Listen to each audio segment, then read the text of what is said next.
Cumprimento os irmãos com a paz do Senhor. É um prazer estar aqui nessa noite com os irmãos, para nós juntos louvar o nome de Jesus.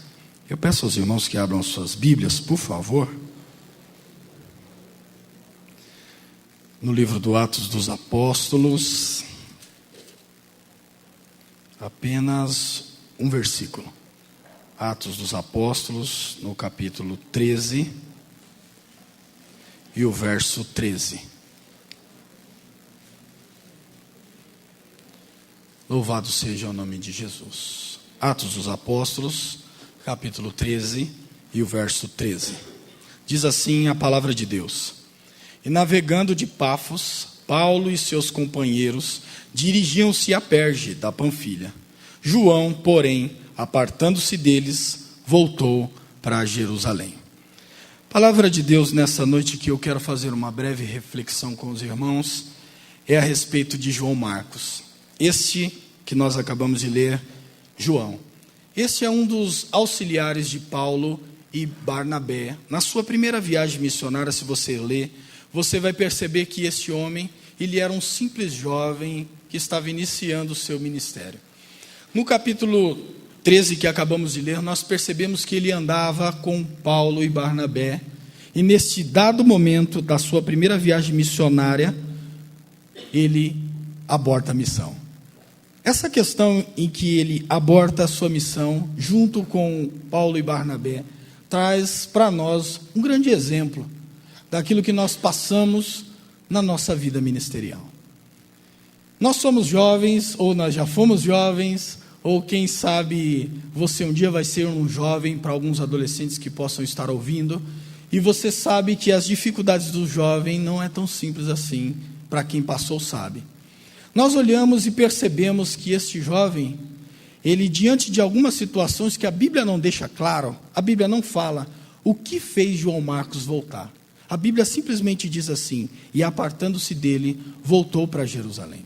A Bíblia não disse que ele estava triste, a Bíblia não disse que ele estava angustiado, a Bíblia não disse que ele estava chateado, não quer que seja. A Bíblia diz que ele se apartou de Barnabé e de Saulo e foi embora para a casa da mãe. Dentro dessa questão, nós podemos observar que nós vemos muito disso acontecer nos nossos dias. E quem sabe por que não dizer dentro das nossas igrejas? E por que não dizer conosco? Porque o que acontece com a gente? Nós iniciamos o nosso ministério e todas as vezes que acontece alguma coisa, a tendência que temos é de parar. A tendência que temos é de abandonar. E às vezes nós não abandonamos porque nós temos vergonha, mas nós estamos fazendo como que se estivéssemos parados. E que talvez melhor seria se nós fizéssemos como ele, abandonasse ou talvez fosse rever os nossos conceitos. Se observarmos João Marcos, ele foi embora.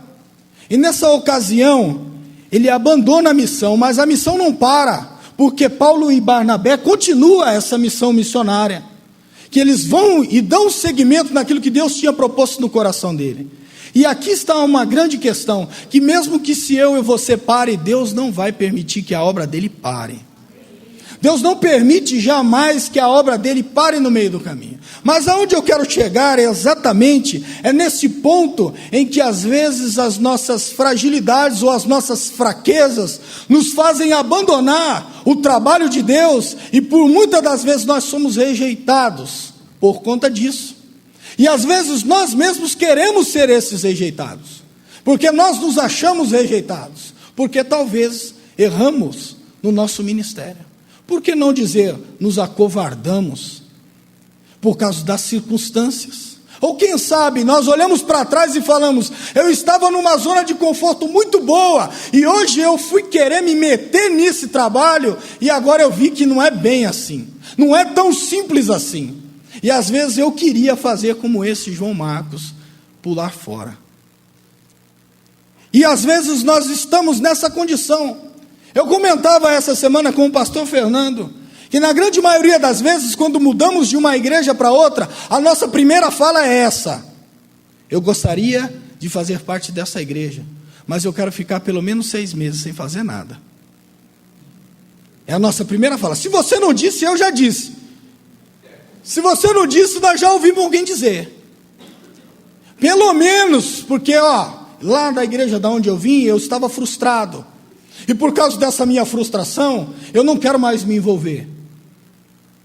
E aí nós geramos um monte de pessoas que têm um monte de habilidades e capacidades de Deus que estão paradas.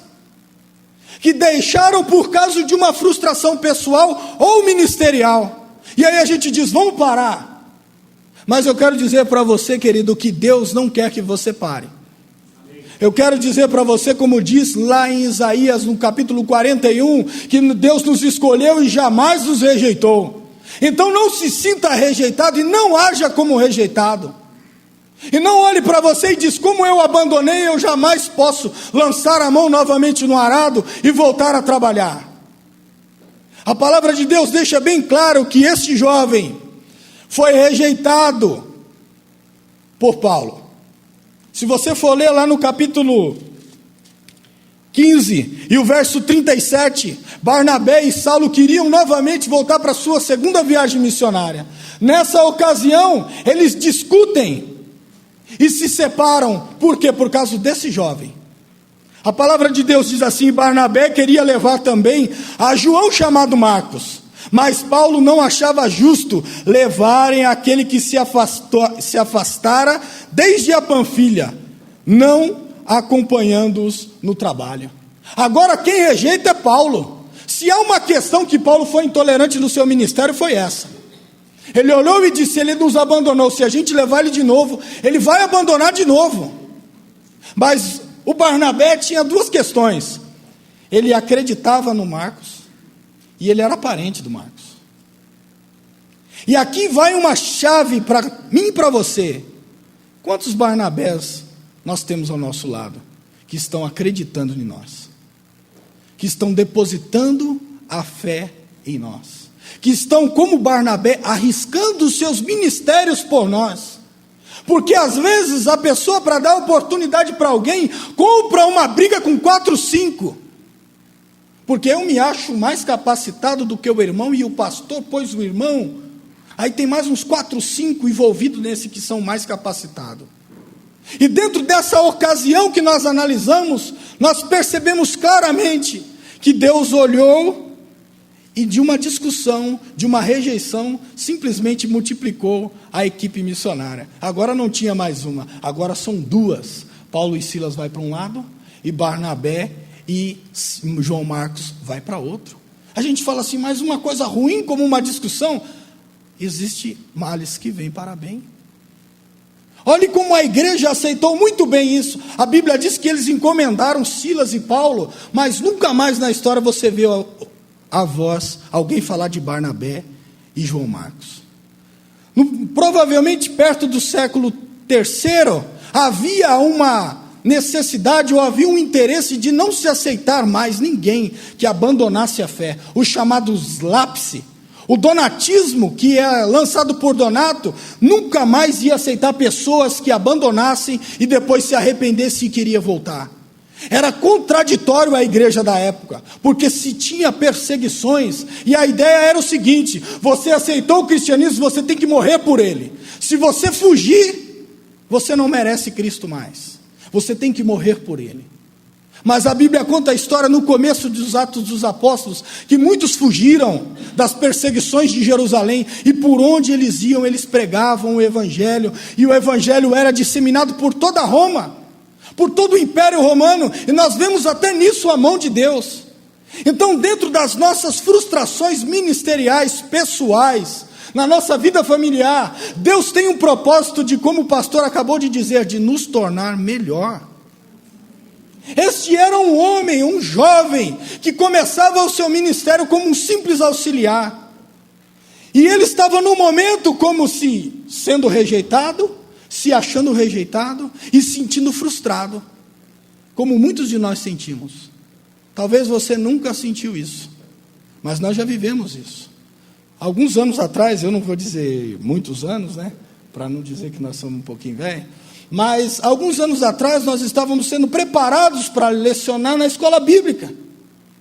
E o pastor disse assim: o Renato não vai dar aula, na minha frente. Eu não quero ele dando aula. E aí eu olhei para aquela situação e já vinha estudando, sendo preparado, já tinha dado várias aulas, e ele disse: você não vai dar aula. E aí eu olhei para aquela circunstância, o pastor, muito amigo meu, eu falei assim: que situação que é essa que eu estou vivendo? Como que eu posso ser rejeitado, sendo que eu estou buscando isso? Sendo que sei que Deus me chamou para isso, e eu estou sendo rejeitado. É simplesmente para ver se nós temos essa possibilidade de permanecer diante da rejeição.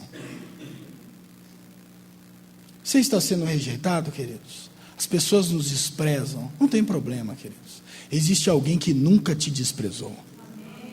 Existe alguém que nunca vai te desprezar. Existe alguém que nem os pecados que nós cometemos nos afasta dele, porque o sangue de Jesus nos purifica desses pecados e nos religa a ele de novo, e ele nem por isso nos rejeita.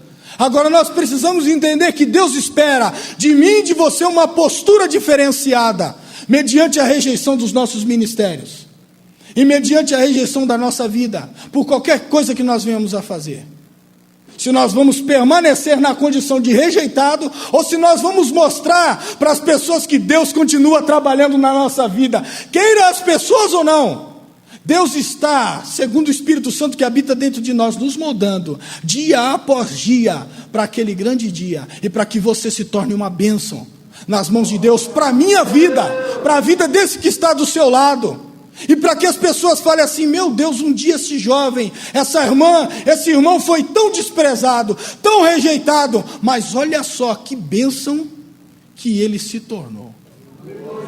Perceba que a palavra de Deus deixa muito claro, quando em Atos dos Apóstolos ele é rejeitado, ele sai de cena, fica por provavelmente 10 anos sem ser citado em lugar nenhum, mas ele não para de trabalhar. Ele sai com Barnabé, e a Bíblia aí, a história conta que muito que ele se aproxima de Paulo não, de Pedro, porque quando Pedro sai da prisão, que o anjo entra e liberta Pedro, a primeira casa que ele vai é a mãe de João Marcos, chamada Maria, e Pedro tem uma afinidade muito grande com João Marcos.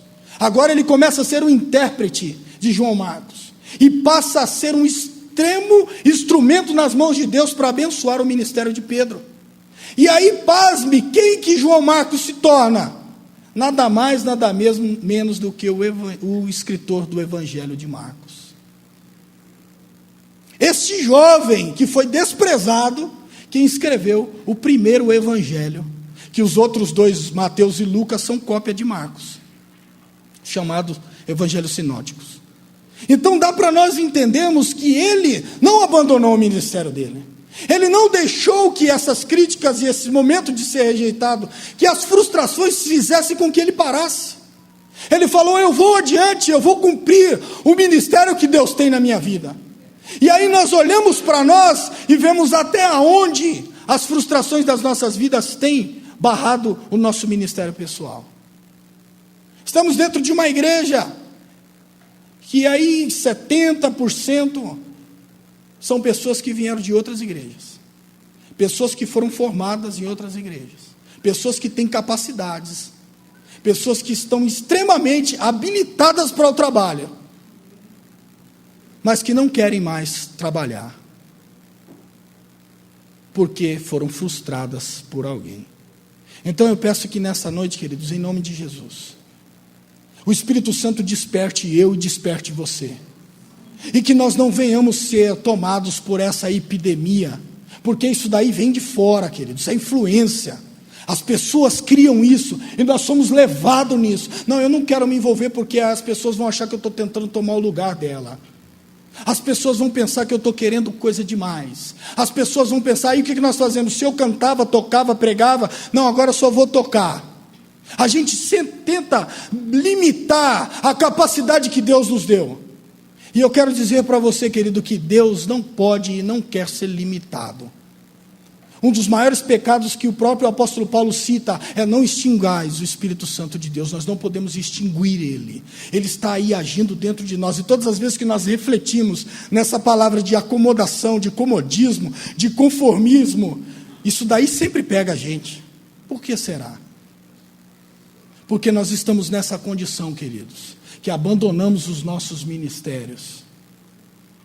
Permita que Deus hoje, se você quiser usar a expressão que você quiser, restitui, ressurja, ressuscite, não sei que expressão que você queira usar, permita que Deus traga de volta esses desejos de você exercer o seu ministério. Amém. Queridos, porque o chamado que Deus tem para nós, Ele nos dá prazer. Qual é o músico que não sente alegria em tocar? Qual é a pessoa que tem uma voz dotada por Deus, quer seja grave, aguda, não sei, não sente prazer em cantar? Qual é a pessoa que não sente prazer em discipular, que foi chamado para isso?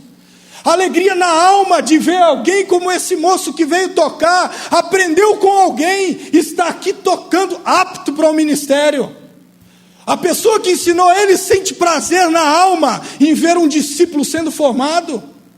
E com alegria no nosso coração de dizer, olha lá, está lá no púlpito pregando, alguém que eu instruí, que eu habilitei, que eu disse para ele, vai por esse caminho aqui, e ele está fazendo do jeito que eu instruí. Então permita, queridos, que o ministério de Deus traga satisfação para a nossa alma, em que nós venhamos nos alegrar com isso, e dizer, estamos diante de uma igreja, pelo qual o Espírito Santo tem nos habilitado, e nos capacitado, para que nós venhamos crescer. Porque da onde quer que você venha, da onde quer que eu vi, nós ainda somos o corpo de Cristo, você ainda tem a sua função no corpo. E se você deixar, queridos, de ser o instrumento na mão de Deus, você vai deixar de curar uma ferida, você vai deixar de estender a mão para alguém, você vai deixar de ser a boca de Deus, a mão de Deus, o braço que abraça. Então, queridos, não deixe jamais que o seu ministério seja frustrado. Não deixe jamais que as coisas da vida, que se algum pastor te rejeitou, se alguma pessoa disse que você não serve para isso, fale para ele, você não é a voz de Deus para mim. Eu sei qual é a voz de Deus para mim. Aquilo que Deus disse lá em Jeremias, bem sei eu, que pensamentos que tenho a vosso respeito, pensamentos de paz e não de mal, para vos dar o fim que desejais. Naquela ocasião o desejo deles era sair do cativeiro, e na minha ocasião hoje é que Deus cumpra o chamado dele na minha vida na totalidade, sem meios termos, queridos, sem analisar e falar assim, mas o que vão pensar de mim? O que importa é o que o Senhor está pensando de nós, queridos. Se as pessoas estão meneando a cabeça, o Senhor está assim, ó, vai nessa tua força, varão valoroso, porque eu sou contigo. Depende de você, querido, depende de nós. Olharmos para essas passagens como essa, de um homem que aparece 4, 5 vezes na Bíblia, mas nos deixa um exemplo indispensável, de alguém que foi abandonado, mas que teve um exemplo, e que teve a capacidade de ser inspirado por Deus, e de ser até hoje lembrado com o Evangelho de Marcos. Barnabé escreveu o quê? Barnabé foi participante, mas João Marcos escreveu, e está até aqui hoje, ó, escrito para mim e para você.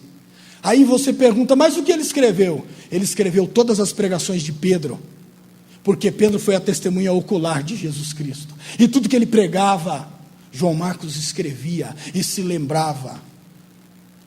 Então, queridos, nós precisamos olhar para a palavra de Deus e jamais desprezar isso, e jamais olhar. Agora, analise a palavra de Deus. Ela nos dá algumas questões indispensáveis. Nós olhamos para Barnabé e nós vemos Barnabé que foi uma pessoa amorosa e paciente, porque ele viu um jovem que desertou da missão, mas ele falou assim, não, eu acredito no potencial que Deus tem na vida desse menino, e eu vou investir nele. Barnabé deu-nos esse exemplo. Saulo nos deu um exemplo de intolerância, dizendo, eu não quero que ele vá. E por isso ele pegou Silas e seguiu a sua caminhada. E dali para frente, a primeira viagem foi com eles, a segunda foi Silas e Paulo, e a terceira foi Paulo e Silas também. Mas no fim do seu ministério, na segunda carta de Paulo a Timóteo, ele se lembra de João Marcos. E essa passagem, ela é uma passagem que ela molda as nossas vidas. Segunda carta de Paulo a Timóteo, capítulo 4 e o verso 11. Paulo está no seu último discurso. Agora ele estava para ser entregue mesmo. Já estava preso e estava para ser decapitado. Mas nesse momento ele diz assim: só Lucas está comigo. Está escrevendo a Timóteo: agora, pois, toma Marcos e traze-o contigo, porque é muito útil para o ministério. Agora ele entende que aquele jovem que ele desprezou se tornou um ministro de Deus. Por que não dizer até um dos apóstolos? Porque aqui ele estava nessa era apostólica. Ele não é reconhecido como um apóstolo, mas ele traz a mensagem apostólica na íntegra. E ele olha e fala assim: agora este jovem que lá atrás eu desprezei, para mim hoje ele é muito útil. E quem dera hoje alguém olhe para mim e para você e diga assim: um dia eu desprezei aquele jovem, mas se eu soubesse que ele ia se tornar esse homem de Deus, eu não tinha feito aquilo com ele. Eu não tinha perdido ele, eu não tinha desprezado ele, eu tinha dado o valor que ele merece. Porque eu não vi lá na frente, mas Deus vê, querido, aquilo que o olho não vê. Deus enxerga aquilo que nós não conseguimos enxergar.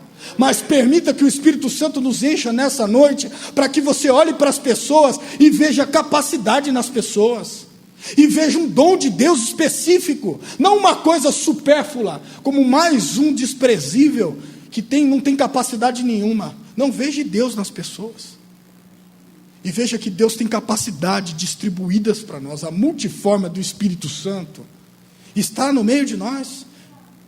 E permita que isso possa brotar dentro de nós, querido, essa paciência, porque se as pessoas não tivessem paciência, com certeza, hoje eu não estaria aqui, hoje o Anderson não estaria aqui, né? Meu irmão não estaria aqui, minha irmã também não, muitos de nós, se alguém não tivesse olhado para nós, na nossa pecaminosidade dentro da igreja, no nosso desleixo espiritual, na nossa despreocupação com as coisas de Deus, e um dia tivesse olhado e falado assim: Deus tem um propósito na vida desse menino, eu vou orar por ele, e Deus pegasse-nos e nos transformássemos como fez, e hoje a pessoa pode dizer assim: olha, Deus me mostrou, e hoje se cumpre um chamado de Deus nas nossas vidas. Então permita, queridos, que o amor de Deus tome os nossos corações, e que nós não venhamos desprezar quem quer que seja, mas sim fortalecer. A pessoa estiver com dificuldade, você desertou por quê, queridos? Nós estamos aqui para ombrear contigo. Você abandonou a causa por quê? Nós estamos aqui para te fortalecer. Nós estamos orando para que Deus coloque os seus pés sobre uma rocha e que te esconda no seu pavilhão, porque no dia da adversidade nós estaremos firmes. Em vez de nós ficarmos assim: olha, caiu, eu sabia. Mas eu já tinha visto, querido. Isso aí eu já sabia que ia acontecer. Desertou? A gente já conhece isso aí, ó, de longa data. Não é? Não é assim que a gente fala. Mas, queridos, não vamos fazer isso. Caiu, estenda a mão. A Bíblia diz que o justo cairá 7 vezes e se levantará. Esse negócio de que o cair é do homem e o levantar é de Deus não existe. É se levantará, querido. Levanta daí. Não fica caído, não fica lá: Deus me levanta, que Ele não vai levantar você. Você precisa querer se levantar. Você precisa ter ânimo, como o pastor Jair ensinou. Está aí dentro. Não é o Espírito Santo que dá isso, ele nos fortalece, mas o ânimo vem de Deus. Então se levante, queridos. Ergue a cabeça. Derrota não é coisa de cristão. Essa é antiga. Faz bastante tempo, da época da minha irmã, tem uns 40 anos pelo menos. Então, é exatamente isso. Deus espera isso de nós, queridos, que você se levante do chão, e que você não fique preocupado com essas perspectivas. Mas nós temos um ano novo para começar aí, um ano que vai reiniciar, vai começar. E quais são as suas perspectivas ministeriais? Nós temos perspectiva de vida, nós queremos fazer faculdade, nós queremos nos formar, nós queremos fazer uma pós, MBA, não quer parar de estudar nunca. Que bênção. A gente quer uma casa, um carro, 2 casas, 3 carros, não sei. Você tem uma perspectiva, você quer criar seus filhos, você quer formar eles, alguma coisa você quer. E a sua vida ministerial, qual a sua perspectiva? A Bíblia diz que aquele que deseja o episcopado, excelente coisa deseja. Mas as pessoas já não desejam mais isso. E qual é o desejo ministerial que você tem aí dentro? Eu, quando eu era bem pequenininho, eu olhava os homens pregando e falava assim, será que um dia eu vou estar lá pregando? Pequeno, querido, mas Deus teve misericórdia. Querer eu não queria não, mas Deus teve misericórdia. Então, queridos, na verdade, perceba que o Senhor Jesus está esperando a sua decisão. Reações radicais provocam ações sobrenaturais. David Keeler disse isso. Então perceba que o Senhor está esperando a sua decisão. E decida por Cristo, a fim de que Ele restaure o seu ministério. Porque esse jovem que foi desprezível, depois lá na frente teve que ser respeitado.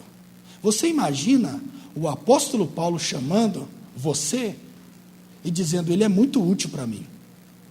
Ninguém está falando aqui do Zé da esquina, ninguém está falando aqui de um pastor aí qualquer, nós estamos falando do apóstolo Paulo,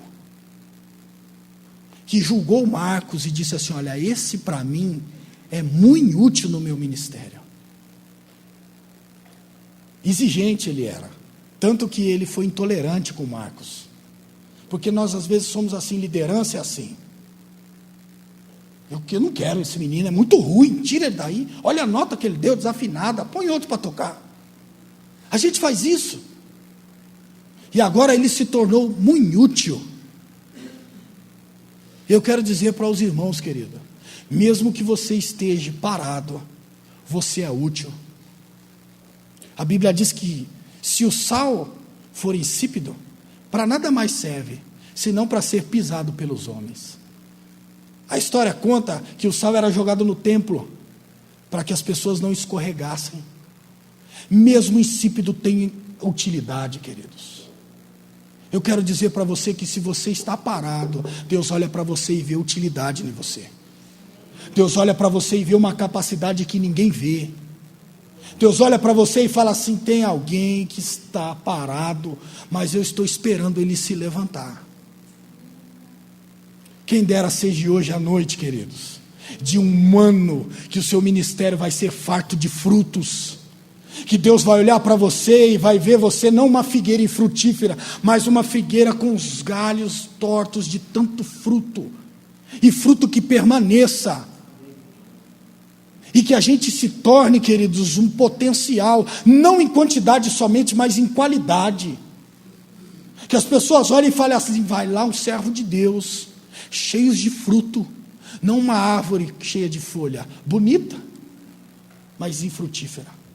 Que a esterilidade do nosso ministério seja quebrada em nome de Jesus, querido, e que nós venhamos ser frutífero, e que o Senhor, que se preciso for, nos corte com um machado posto à raiz, e que nós venhamos voltar a produzir novamente, que saiam novos frutos. Que como diz o livro de Jó, que mesmo que o tronco esteja seco, apodrecido, ao cheiro das águas ele brotará, e que nessa noite você sinta o cheiro das águas do Espírito Santo nesse lugar, e que brote, querido, em nome de Jesus, que nós venhamos sair daqui hoje restaurados, capazes de ser cheios do Espírito Santo, e frutíferos, e jamais infrutíferos, para a glória de Deus, e não para a nossa glória. Porque, queridos, homens que são chamados por Deus, são para glorificar a Deus, e não para ser glorificado. Se alguém começar a te glorificar muito, você fala, queridão, é Deus que tem misericórdia. As pessoas ainda defendem, não, mas todo mundo gosta de elogio. Legal, elogio é legal, mas com cuidado, querido, para que a gente não venha assim soberbecer, e achar que somos melhores do que ninguém, porque se não fosse o Senhor, aonde nós estaríamos? Então eu peço aos irmãos nesse momento, que reflita sobre o seu ministério pessoal, reflita sobre o que você tem feito com Deus, curve a sua cabeça, alguns minutinhos, pense como está a sua vida ministerial, queridos, pense na capacidade que Deus te deu, em todos os dons, em todos os talentos, em toda a capacidade, em toda a unção que está aí através do Espírito Santo, que você está extinguindo dentro dessas frustrações da sua vida, dentro da rejeição que alguém às vezes um dia disse para você: você não serve para isso, você não sabe falar, você não sabe cantar, o que você está fazendo aí? Alguém já te disse esse tipo de palavra? Mas, querido, permita que o Senhor, que jamais te rejeitou, possa te dar novamente o prazer pelo ministério, querido. Possa te dar novamente o desejo de estar na obra de Deus.